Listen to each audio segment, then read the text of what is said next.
대림절, 교단에 따라서는 대강절이라고도 부르는 절기입니다. 오늘 누가복음 2장의 말씀을 통하여서 우리 대림절, 대강절 기간 동안 우리가 어떠한 마음으로 우리 주님을 기다려야 할지 함께 알아보고자 합니다. 거기 있을 그때 해산날이 차서 첫 아들을 낳아 강보로 싸서 구유에 뉘었으니 이는 여관에 있을 곳이 없음이러라. 오늘 성경 말씀을 가지고 각 교회에서 이제 성탄절이 되면 여기 방이 있습니까? 라고 하는 제목으로 성극을 많이들 하실 겁니다. 저도 어렸을 때 그 성극을 했던 기억이 있는데요. 그 성극에 보면 요셉과 마리아가 한 여관방을 찾아가지요. 그 여관 주인이 방이 없다라고 하고, 그런데 우리 집에 외양간 또는 마구간이 있으니 거기에 잠시 묵겠냐라고 제안을 합니다. 그리고 요셉과 마리아가 그 외양간 또는 마구간에서 예수님을 출산하는 이야기, 그 이야기가 여기 방 있습니까? 라고 하는 이야기입니다. 그런데 우리 이 성극은 아마 이스라엘의 지배 가옥 구조를 제대로 이해하지 못하고 대본을 썼던 모양이에요. 이스라엘은 집이 2층의 구조로 되어 있습니다.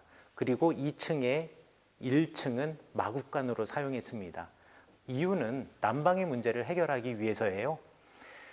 베들레헴은 해발 780m에 위치한 도시입니다. 그러다 보니 겨울이 되면 눈도 내리고 매우 추워요.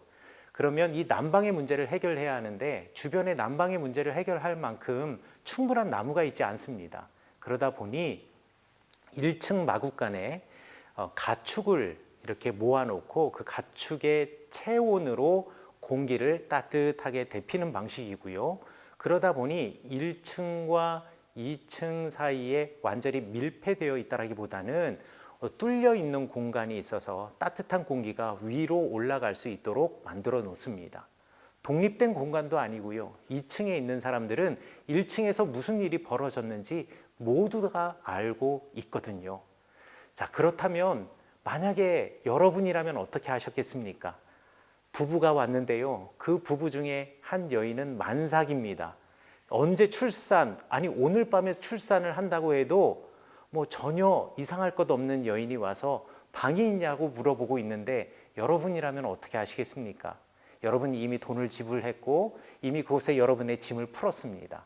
여러분의 자리를 기꺼이 그 여인에게 내어주실 수 있으신가요? 그런데 오늘 성경 말씀에 근거해서 상상해 보면 아무도 그런 사람이 없었던 모양인가 봅니다. 왜 그랬을까요?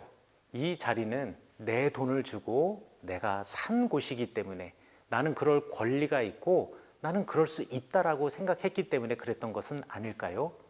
결국 그 사람들은 처음 태어난 아기 예수님을 제일 먼저 영접할 수 있는 기회를 놓친 셈이 되는 것입니다. 우리 누가복음을 기록한 사람이 이 예수님의 탄생 이야기를 기록한 여러 가지 의도가 있겠지만 저는 이렇게 생각합니다. 평화의 왕으로 이 땅에 오신 예수님, 평화는 하나님이 주시는 것이지만 또한 이 땅에서 우리가 이루어 나가야 할 것입니다.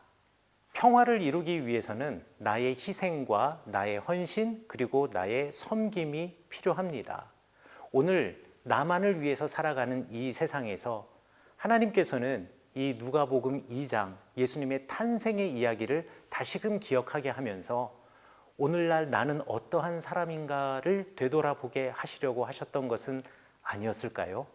평화의 왕으로 오신 예수님께서 이 땅에서 참 평화가 되셨고 우리가 또한 평화의 씨앗이 되라고 명령하셨습니다. 우리가 그 평화를 이루기 위하여서 우리가 기꺼이 헌신하고 우리가 기꺼이 희생할 수 있는 하나님의 사람 되어야 하겠습니다.